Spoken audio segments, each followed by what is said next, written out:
I'm John Robbins, co-founder of the Food Revolution Network and co-host of the Food Revolution Summit.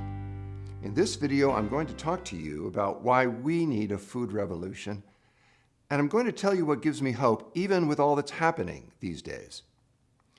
I realize that even talking about hope today can sound naive.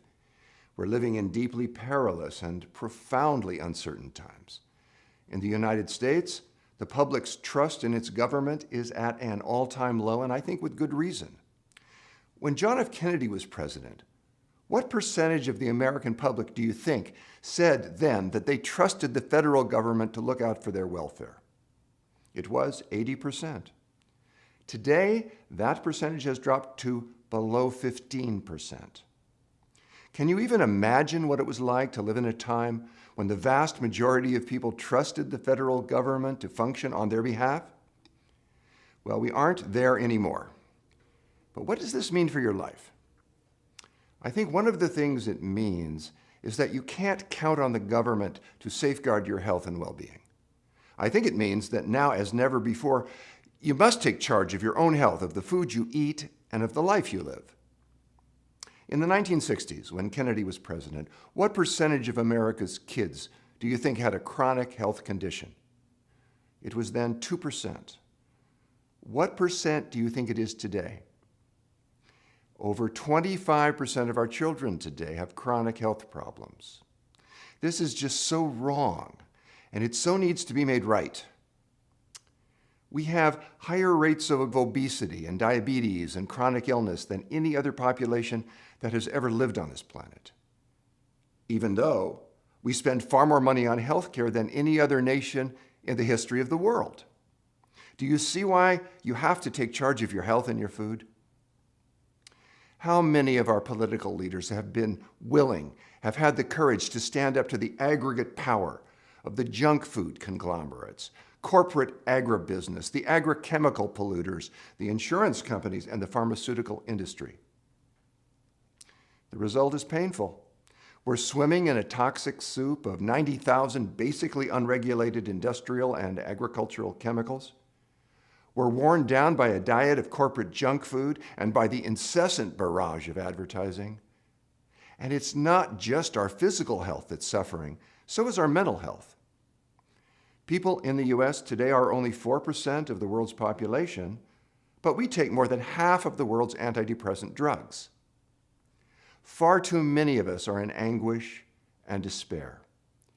Suicide rates in the US for white, middle-aged women jumped by 80% in the last 15 years. Among girls 10 to 14, the suicide rate tripled. What does this have to do with the food you eat? A lot more than most people realize. An analysis of 70,000 women in the Women's Health Initiative found that the more refined carbs in a woman's diet, the higher her likelihood of having depression. The study was published in the American Journal of Clinical Nutrition. It also found that women whose diets were rich in vegetables and fruits and whole grains had a much lower risk of depression. Basically, donuts and Doritos lead to depression, but fruits and vegetables lead not just to greater physical health, but improved emotional health as well. The worse our diets, the more our bodies and minds suffer from nutrition-induced stress.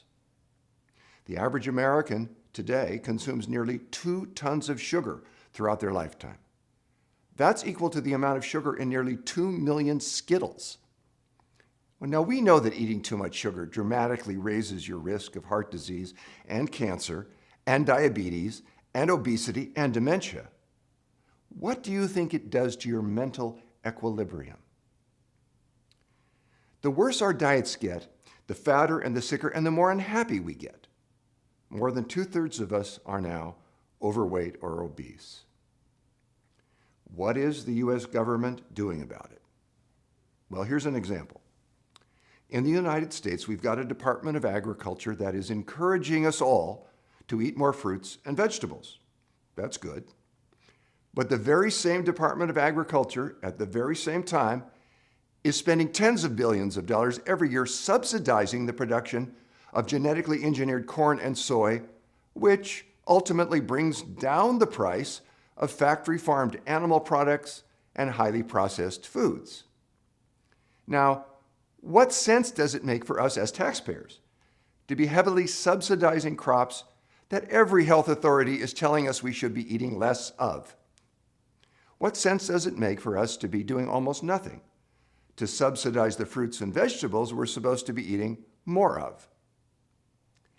If there is a responsibility to spend the public's money in a way that's consistent with the public's health, shouldn't taxpayers be subsidizing the foods that are better for us?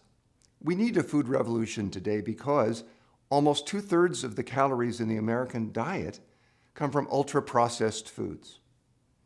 Because almost all of these ultra-processed foods contain unlabeled, genetically engineered ingredients. Because we spray the fields growing our food with poisons. And because our current food system enriches drug companies, agrochemical polluters, and junk food companies at the expense of farmers and rural communities and taxpayers.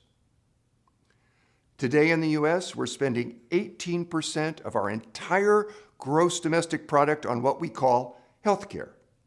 But really, should it be called healthcare? Wouldn't it be more accurate to call it disease management? Most of today's doctors are largely untrained in nutrition. Their medical training is focused on managing disease symptoms with drugs and surgeries. Meanwhile, our diets are getting worse and worse, and our population is getting sicker and sicker. We need a food revolution because our food is making us fat and sick and bankrupting us. Whenever we eat, we make a choice. Whenever we choose a food, we either improve the world or we make it less. We either sustain the conditions that are conducive to life or we worsen and harm them. It's an act of courage and it's an act of love to prepare healthy food for ourselves and for others and to speak out and educate people. We need a food revolution for so many reasons. Every year in the United States, we throw away 96 billion pounds of food, which means we're feeding our landfills as much as we're feeding our people. Why is all this food being thrown away and not being given to those who need it? Why are we wasting so much food and not making sure that everyone has enough to eat? We need a food revolution because Western food is taking over the world. Traditional cultural cuisines are enriched, even defined by their use of herbs and spices.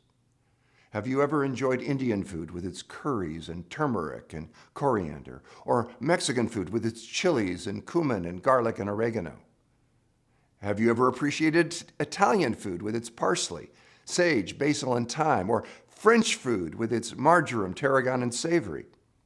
In every traditional culture's cuisine, herbs and spices not only add fascination and intrigue to the flavors of foods, they also define the culture, and they have considerable health benefits.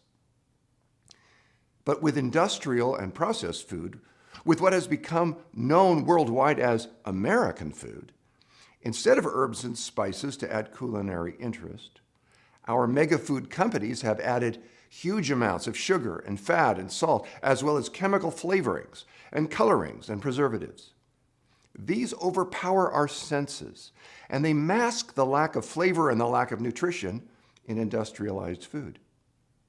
Rather than supporting health, our current diet is leading to heart disease, dementia, obesity, diabetes, and all the other Western diseases that plague us today, and that we are exporting worldwide along with our foods. We need a food revolution because the richness of our relationship to food has been hijacked by the corporate manipulation of our taste buds. Do you think people naturally like what will make them sick and fat? People want to feel healthy and vibrant. But the industrialized food industry has added so much salt and so much sugar and so much fat and so many chemicals to the foods they sell us that they've gotten most of us hooked. The big food companies actually employ what they call craveability experts, whose job it is to formulate food products that are explicitly designed to produce cravings. The result is that many of us today feel deprived if we aren't eating foods that undermine our health. We need to take back our taste buds. We need to take back our mouths and our tongues. I want us to experience eating not as an exercise in addiction and not as a form of obeisance to the food industry, but as an act of self-care, a connection with the people we love, and respect for the living earth. I want us to experience eating as a way of celebrating what truly sustains us, a way of affirming the values and the pleasures and the joys we hold most dear. If we're going to, together, make the changes that are needed in our lifetime, we need to know the facts, and we need to put them into action.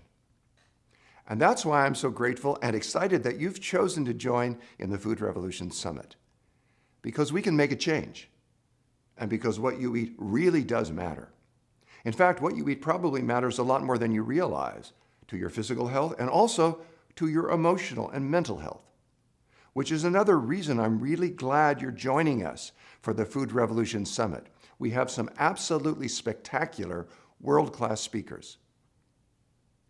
At the beginning of this video, I promised I'd tell you what gives me hope, even in these profoundly troubling times. It gives me hope that the norms of a toxic food culture are fast losing their appeal, and people are increasingly hungry for change. It gives me hope that more than 1 million people have participated in our past few Food Revolution summits. We've seen in the last 15 years a fourfold increase in sales of organic foods, with organic food becoming a $43 billion industry in the U.S. alone. We now have polls in the United States showing that more than 90% of the American public thinks that animals raised for food on farms deserve to be free from cruelty. Gestational crates for mother pigs have been banned in 9 U.S. states and throughout the entire European Union. And it gives me hope that the number of people who want to ban junk food marketing that targets kids has quadrupled in the last 8 years. We've got a long way to go, but we're seeing progress in many ways. It gives me hope that the Campbell Soup Company has announced that it will voluntarily label all of its products that contain GMOs, and there will be no price increase. It gives me hope that non-GMO certified foods have gone from being non-existent to a $13 billion industry in the last 5 years alone, and that the number of farmers markets and community-supported agriculture programs have increased tenfold in the last 15 years. Many countries, including Denmark and France, Mexico, Hungary, Iceland, Norway, South Africa, have adopted taxes on sugar-sweetened beverages. Now, the idea behind these taxes is that they will both reduce consumption of these unhealthy beverages and provide a funding source for public health measures to fight obesity and chronic disease. Many U.S. cities, including Philadelphia, San Francisco, Oakland, Boulder, and Chicago, have done likewise. It gives me hope that there is a food movement growing and building. It's building in political power and it's building in economic power. This is showing up often in everyday, very simple choices: where people shop, what they choose to buy when they shop, and what they choose to feed their families. It's a whole lot of little drops in the bucket, but when you add it up, it can actually become a whole lot more than a bucket. It can start to become the tide of history, turning. That's why what really gives me hope is you and the ever-growing millions of people like you who care enough to open their eyes and see what's really happening, who see that we can educate ourselves, we can take charge of our health and of what we eat. It is true we live in perilous and uncertain times. But can you use the challenges you face as catalysts to awaken to your power, to say no to what harms you, and to say yes to what truly nourishes you? I'm given hope by each and every person who acquires a passion to live a healthy life, and who wants to spread this truth and knowledge to help those who've been kept in the dark. What gives me hope is you and everyone else who's getting informed and standing up for a healthier food future. I look forward to working with you. Thank you for listening, thank you for caring, and thank you for standing up for real food and a real food revolution.